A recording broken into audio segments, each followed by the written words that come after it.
Well, this week, Prospector Johnny's freshman year college roommate, Kilpatrick, he's going to go for a little pony ride up into South Carolina, officially kicking off Sherman's revenge march through the Carolinas. Going to make those original states that seceded pay, I guess.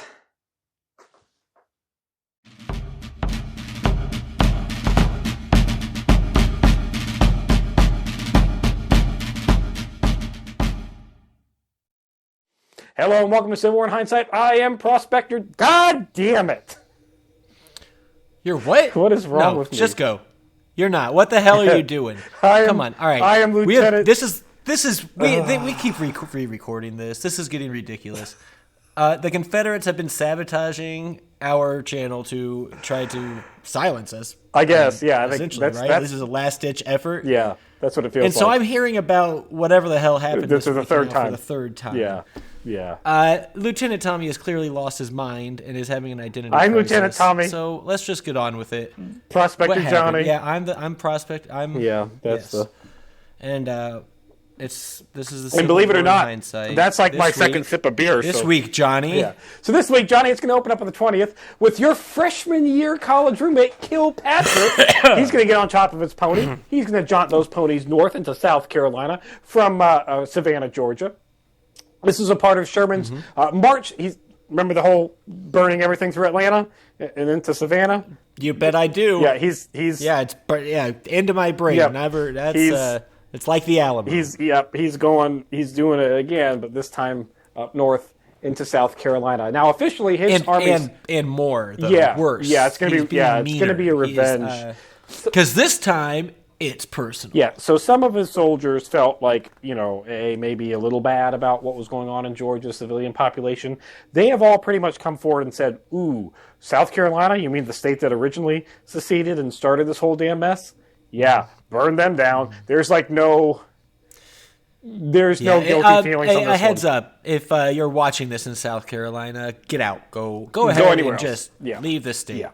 Because they're not exactly asking who's on what side or anything like that. Not at this point. Before they light the fire. They're just lighting those fires. And burn down the town. Yeah. It's just, so you might want to check out for a while. Get out of there. Go see your family in, I don't know, West Virginia. It might be safe. Well, yeah.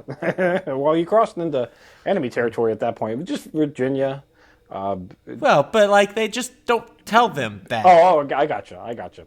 Now, wait, what do they have? Social security numbers? No. What is that?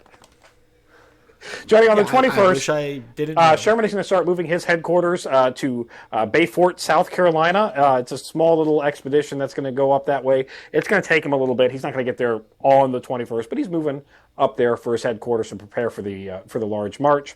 We do have some federal troops that are going to poke around in Bayou Sorel, Louisiana. These are guys that are just kind of... I can't believe we're still down there, other than just holding the ports and stuff. We're still doing stuff. There's still folk. So what it is? So this is the entirety. People mad at us. What is it? This is the entirety of the Confederacy summed up at this point in time in 1865. Their only army that's left on the field of any substantial size is Lee's at Petersburg. Everybody else is basically just thugs that went AWOL or just criminals that want to be criminals, and they're just raping and pillaging. Yeah. And so these expeditions that we're doing in places it's the folks who go into a riot and actually break the window and steal the stuff that aren't actually a part of the riot. They're just hoodlums. Yeah. Opportunity arose, and I can say justify it because I'm a Confederate. Yeah, now I can steal from this random camp of Northerners. Yeah, that's basically what we've got, or even amongst themselves, just stealing from the civilian population. Because a lot of the reports that came through about the burning of Atlanta and all that stuff, and all the bad things that Sherman did, a lot of those reports, when they got investigated, the criminals that they found were actually AWOL Confederates. Oh. Oops. It happens. Yeah. Who wrote those reports, though? Well, just don't look into it too much. On the 22nd, the week's going to stay quiet. I mean, on the 20th, they did it too, and it was worse. Yeah. On the 22nd, the week's going to stay quiet with just a little bit of skirmishing out in Elba, Arkansas. Again, this is just the Confederate guerrillas. Nothing really major. On the 23rd, Trader President Davis is going to create the new position of General-in-Chief of the Confederate Armies. The Confederate Congress and Confederate Trader President Davis are going to look at Lee as being the best option. It's your only option that's pretty much left at this point. So it's assistant to the. No, this is So we have Lieutenant General Grant, who you've got Lincoln. Yes. You've got Secretary of War Stanton, and then you've got Grant. Lieutenant General Grant. Now, in the Confederacy, Lieutenant General is just a rank that they asks permission. Even though he doesn't need to, but he still does. And then you've got Lieutenant Generals in the Confederacy that are everywhere. Everybody's like, they gave those out like candy canes. Like they're just okay. Made up. So you got like North Korea might in the future with their generals, with all their medals. Yeah, there you go. So General-in-Chief is similar to that. Yeah. So General-in-Chief is going to be the exact same position that Grant has, but in the Confederate forces, but with a different title because they already have too many lieutenant generals down there. All right. Although in the grand scheme of things, calling Grant a lieutenant general is a little dumb because, like, I'm a lieutenant. I'm the lowest ranked officer you can have, a second lieutenant, right?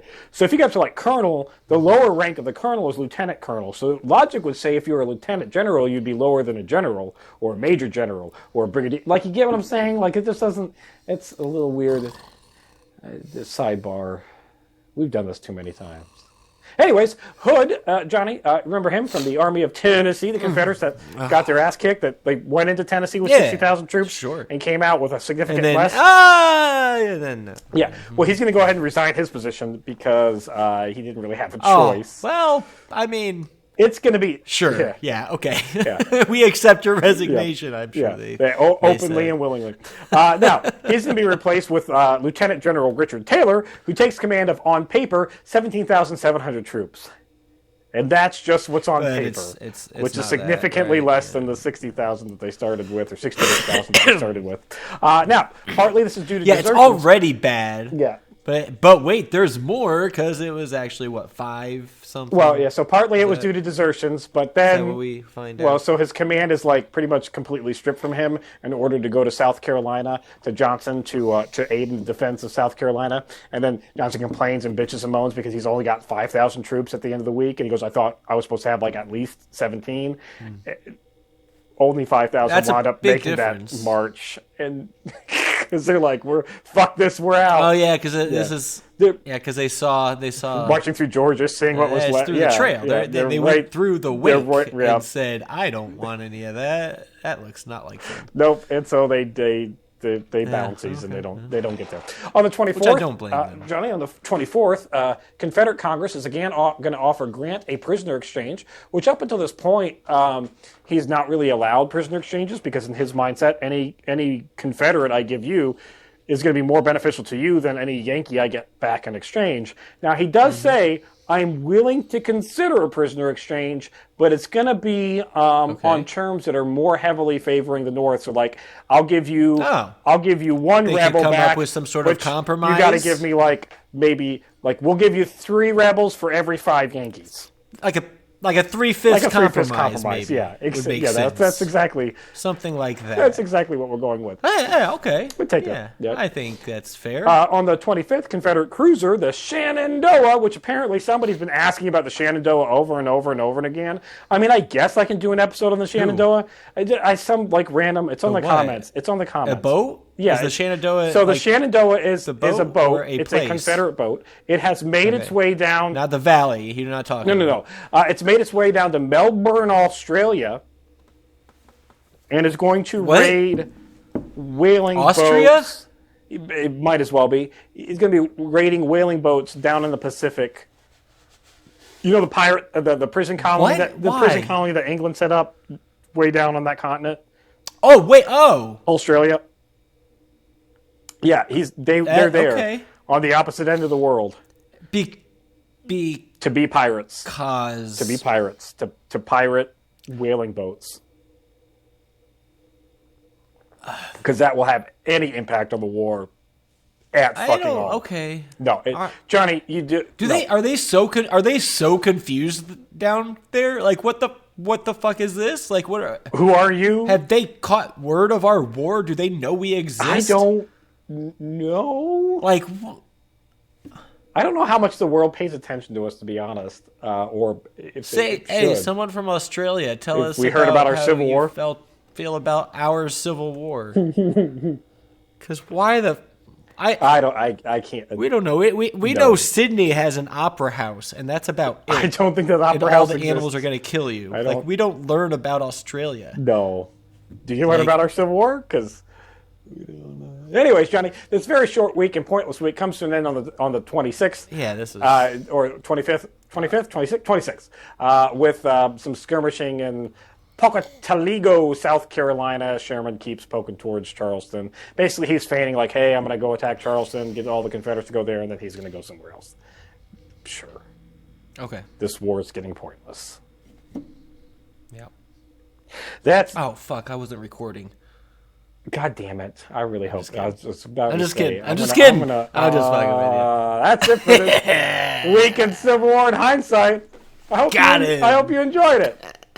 Check out Historic Hindsight. We do all kinds of fun things. We do have a Patreon. I should probably start mentioning that sooner in the episode. Although, you're supposed to. Yeah, to be fair, there's not much up there yet. But there's a chat room. Well, that's because for $1 you get chats. That's because every single time we've recorded, it's been sabotaged. Yeah. Like honestly, we have recorded episodes 4 times. And check it out. I'm sick of it all. Check out Patreon. If you like the Pew Pew content, I'm going to use that money to buy more Pew Pews or more old video games and electronics. Drop lines down to like what you want us to talk about. You can talk for $1. You get the chat room where you can talk to me and Johnny, ask us anything, and for $5 you get some behind the scenes content. Well, we'll talk about Johnny's karate career, not karate, kung fu. What? Johnny's a 2nd degree black belt kung fuist. What? I'm 3rd degree. Are you? Black sash. Oh, I didn't know you're 3rd. I thought you were. I knew you got 2nd. I didn't know you got up to the 3rd. So, in The Matrix, why are we talking when about Keanu Reeves like, I know kung fu. Johnny's like, Johnny does know kung fu. Check us out. Yeah.